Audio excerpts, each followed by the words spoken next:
हाँ जी, good morning students. Today we are discussing chapter 10th of 10th class, light reflection and reflection. Last chapter में हमने law of reflection और mirrors के बारे में पढ़ा था, किस तरह से स्फेरिकल मिरर और जो है प्लेन मिरर में डिफरेंस और स्फेरिकल मिरर में क्या क्या प्रॉपर्टीज़ हैं, किस तरह से इमेजेस बनती हैं, कौन कन्वर्जिंग एंड डाइवर्जिंग, उसके बारे में पढ़ा था। तो अभी हम नेक्स्ट जो है स्टडी कर रहे हैं, जैसे कि लास्ट लेक्चर में मैंने बताया था, तो कुछ उसकी एग्जांपल के तौर पर मैंने हेडिंग्स भी स्टार्ट किए हैं। जैसे कोई भी ये जो है कनकेव मिरर जो है एक तरह से बनाया है मैंने, ठीक है। तो कनकेव मिरर में किस तरह से जो है इनफाइनाइटली कोई भी ऑब्जेक्ट आता है टकरा कर और फोकस में से निकल जाता है। तो इन जो फोकस या सेंटर ऑफ कर्वेचर या पोल या रेडियस ऑफ कर्वेचर या फोकल लेंथ या अपर्चर, इनकी डेफिनेशंस आपको जो है साथ साथ याद करनी है। जैसे पोल की डेफिनेशन क्या है, तो pole is the centre of reflecting surface. जो रिफ्लेक्टिंग सरफेस है उसके सेंटर से of reflecting surface of a spherical mirror is a, वहां पर एक पॉइंट है जिसे हम पोल बोलते हैं, ठीक है, जहां से प्रिंसिपल एक्सिस पास होती है, is called the principal axis, ठीक है। तो ये क्या है, प्रिंसिपल एक्सिस है। तो इसी तरह से सेंटर ऑफ कर्वेचर क्या है, सेंटर ऑफ कर्वेचर भी मैंने लास्ट लेक्चर में बताया था कि एक जो पूरा स्फीयर है उस स्फीयर का कोई रिफ्लेक्टिंग सरफेस है, उस रिफ्लेक्टिंग सरफेस उस स्फीयर का जो पूरे का पूरा सेंटर है वो सेंटर ऑफ कर्वेचर है, ठीक है, वो रिफ्लेक्टिंग सरफेस, और उसका आधा फीट एफ है, ठीक है। ये मैंने लास्ट लेक्चर में भी आपको बताया था। उसको लिखेंगे कैसे, द रिफ्लेक्टिंग सरफेस, ये जो रिफ्लेक्टिंग सरफेस है of a spherical mirror forms a part of A sphere, या एक स्फीयर का कोई हिस्सा है। दिस स्फीयर, उस स्फीयर का कोई एक सेंटर होगा, उस सेंटर को ही सेंटर ऑफ कर्वेचर बोला गया है, ठीक है। तो इसी तरह से आपको साथ साथ जो है इसके और भी पॉइंट्स है, जैसा कि फोकल लेंथ है, तो the distance between the F and P is called the focal length. Radius of curvature है, the distance between the P and the centre of curvature is the called the radius of curvature. Aperture है, the diameter of the reflecting surface या refracting surface is called the aperture, ठीक है। Principal axis है।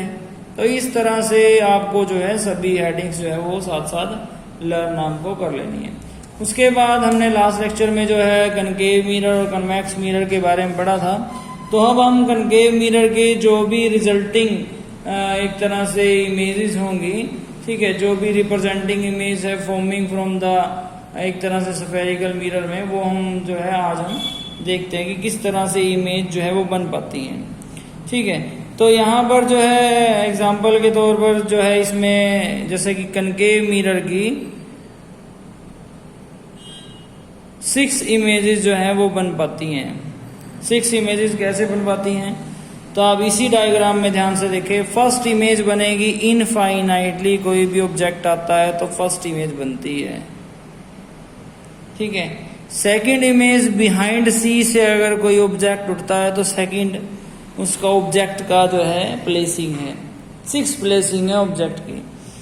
First infinitely, second behind सी, third है eight सी पर, fourth है between C and F, ठीक है, सेकंड हो गई, थर्ड हो गई, फोर्थ है, फिफ्थ है एट एफ, फिफ्थ है एट एफ, और सिक्स्थ है पी एंड एफ के बीच में, और सिक्स्थ है पी एंड एफ के बीच में। तो इन 6 की 6 रिजल्टिंग जो डायग्राम्स हैं उसको हम जो है आज ड्रा करने वाले हैं।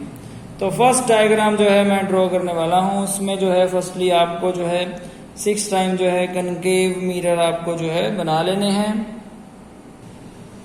हाँ जी, तो उसके बाद है कि कनकेव मिरर का फर्स्ट डायग्राम मैं बनाने जा रहा हूँ। इसमें जो है फर्स्ट जो है ऑब्जेक्ट प्लेसिंग है एट इन्फिनिटी। अगर इनफाइनाइटली कोई ऑब्जेक्ट जो है अगर आता है और आकर रिफ्लेक्टिंग सरफेस से टकराता है तो वो एफ में से, फोकस में से पास आउट होगा। सिमिलरली इसी तरह से अगर कोई ऑब्जेक्ट जो है जहां पर भी दोनों रेज जो है वो टकराएंगी वहीं पर इमेज जो है वो बनेगी। ठीक है, ठीक है। तो ये ऑब्जेक्ट जो है इनफाइनाइटली कोई ऑब्जेक्ट आया, आकर रिफ्लेक्ट हुआ, टकराया, और ये भी आकर टकराया, तो कहाँ बनी इमेज? F पर। तो U इट मीन्स ऑब्जेक्ट कहाँ था? एट इन्फिनिटी, इनफाइनाइटली कोई ऑब्जेक्ट आया, और इमेज कहाँ बनी? एट F पर, यानी कि फोकस पर इमेज बनी है। सिमिलरली इसी में आगे थोड़ा और आगे ऑब्जेक्ट आएगा, तो कहाँ पर? बिहाइंड C अगर कोई ऑब्जेक्ट उठा है, बिहाइंड C अगर कोई ऑब्जेक्ट आएगा तो वो आकर रिफ्लेक्टिंग सरफेस से आकर टकराएगा, और टकराने के बाद फिर वो F में से पास होगा।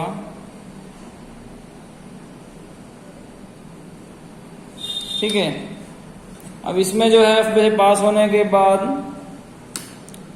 यहाँ पर C से इसकी रेज आएगी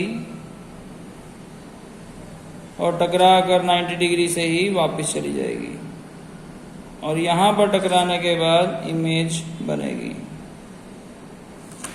इनफाइनाइटली कोई ऑब्जेक्ट आया था, टकराया और F में से पास हुआ। सिमिलरली यहाँ पर जो रेज आई और 90 डिग्री पर बेंड होकर वापस गई, इसको आप जो है F में से भी पास आउट कर सकते हैं। F से जब पास आउट करेंगे तो वो भी टकरा कर और यहीं पर मिलेगी, C और F के बीच में ही इमेज बनेगी। तो ये ऑब्जेक्ट कहाँ था? ऑब्जेक्ट बिहाइंड C था, और इमेज कहाँ बनी? Image between C and F, यानी कि सेंटर ऑफ कर्वेचर और फोकस के बीच में बनेगी। उसके बाद में ऑब्जेक्ट जो है एट F पर आ जाएगा। पहला था इन्फिनिटी, दूसरा बिहाइंड C, तीसरा है एट F। तो एट F से जब ऑब्जेक्ट जो है उठेगा तो वो भी जो है सिमिलरली जो है वो रिफ्लेक्टिंग सरफेस से parallel to the principal axis जाएगा, parallel to the principal axis, और टकरा कर रिफ्लेक्ट होकर F में से पास होगा। ठीक है, उसके बाद यहीं से जो है इमेज बनने के लिए और ये जाकर C से टकरा जाएगा, C के बिल्कुल नीचे आकर टकराएगा, जिससे जो है इमेज जो है वो एट C। ऑब्जेक्ट कहाँ था? ऑब्जेक्ट एट C था, और इमेज कहाँ बनी? इमेज भी एट C पर ही बनी। ठीक है जी। सिमिलरली फिर थोड़ा और आगे ऑब्जेक्ट चलेगा, थोड़ा और आगे जाने के लिए अब between C and F, between C and F कोई ऑब्जेक्ट आएगा parallel to the principal axis, और टकरा कर रिफ्लेक्ट होकर F में से पास होगा। ठीक है, तो यहाँ पर अब क्या होगा? सिमिलरली जब F में से पास हुआ तो F में से यहाँ से भी जो भी फर्स्ट पॉइंट यहाँ पर होगा उसमें से क्रॉस होके और behind the C, behind C कोई पॉइंट जो है मिलेगा। पैरेलल जानी चाहिए, ये लाइन भी पैरेलल प्रिंसिपल एक्सिस के, ये लाइन भी पैरेलल प्रिंसिपल एक्सिस के, और इस तरह से यहाँ पर बिहाइंड C जो है इमेज बनेगी। U जो है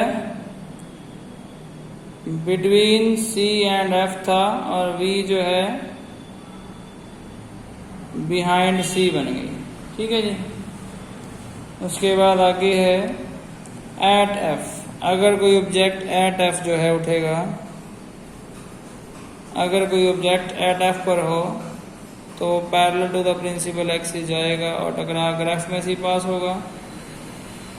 और इसी तरह से यहाँ पर भी दिखा सकते हैं, अगर C से गुजरना है तो यहाँ पर भी जो है रिफ्लेक्ट होकर और C में से ही पास होगा। ये दोनों लाइनें पैरेलल जाएंगी।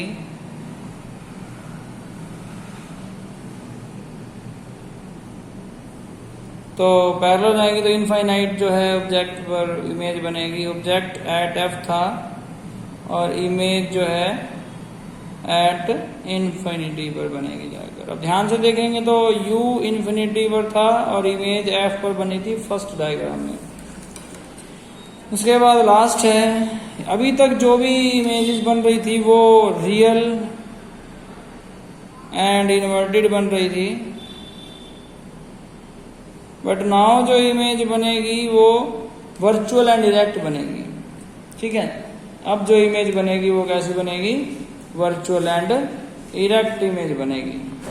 तो उसका डायग्राम किस तरह से बनेगा उसके बारे में भी डिस्कस करते हैं अभी। तो उसका डायग्राम बनेगा कि बिटवीन एफ एंड पी कोई ऑब्जेक्ट आएगा और टकराएगा, तो ये बहुत ही क्लोज है, तो ये जो है अब सीधा पी से आकर टकराएगा पोल से, और टकरा कर रिफ्लेक्ट हो जाएगा। जिस एंगल से आया है उसी एंगल से रिफ्लेक्ट हो जाएगा। ठीक है, angle of incidence is equal to angle of reflection. उसके बाद रिफ्लेक्ट होने के बाद ये जो है रियल इमेज नहीं बनेगी, तो वर्चुअली जो है इमेज बनेगी।